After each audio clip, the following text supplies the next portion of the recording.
va commencer par l'exercice de menage longue reine avec le passage de cône et après nous essaierons de mettre un outil derrière le cheval, c'est-à-dire une canadienne. Petit débriefing avant d'entamer une formation découverte du cheval de trait qui va durer 3 jours. Jade Rossignol est originaire de la Bourgogne. Elle a 2 objectifs: découvrir l'activité de traction animale et définir un projet professionnel. Il me faudra tout d'abord un cheval et puis plusieurs après pour avoir un roulement et pas fatiguer toujours le même cheval. Donc un pré évidemment, un camion pour le transport parce qu'on se déplace chez les viticulteurs directement. Et puis tout ce qui est matériel donc pour le travail, tout ce qui est charrue pour effectuer les différents travaux dans la vigne. Marie, la Bordelaise, est une passionnée de cheval, déjà monitrice d'équitation. Elle veut élargir son champ d'action. Ce qui est passionnant, c'est de travailler avec le cheval. Le cheval est quand même un animal de compagnie extrêmement agréable. Et donc pouvoir l'exploiter pour travailler, que ce soit à son jardin ou ses vignes, c'est un partenaire de travail très agréable. 2 tonnes, c'est le poids de ces 2 chevaux de trait. Barbara, une percheronne de 9 ans, Héros, 3 ans, de race Cob normand. Marchez. Premier exercice, le menage de longue reine sous le regard attentif de l'aide formatrice. Faut que tu y crois. Faut que toi tu aies envie d'y aller, il aura envie d'y aller.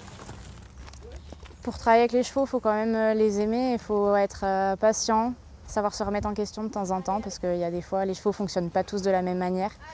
Donc si ça marche avec un, ça peut ne pas marcher avec un autre.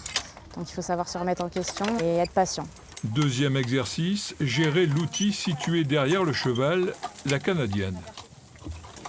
Le but c'est d'arriver au bout, d'apprendre à tourner correctement et de repartir dans le rang suivant. Le but c'est de savoir si la personne va aimer ou pas ce travail et surtout l'inciter à faire une formation perfectionnante si elle le désire.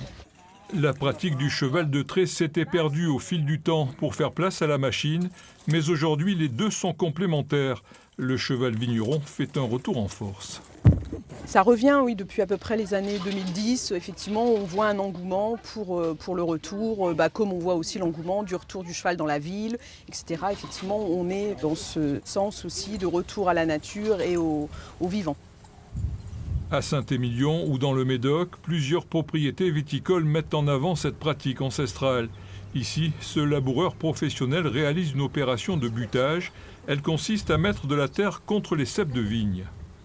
Faire de la traction animale, ça nécessite une bonne lecture sur ces sols, la façon dont on les travaille. C'est quelque chose qui est plus en douceur, moins en force. Donc, étant donné que c'est du travail manuel, on est beaucoup plus raisonné dans les modes d'intervention. Un travail propre, précis et naturel en compagnie du plus beau compagnon de l'homme, l'occasion de réinventer la campagne du siècle passé.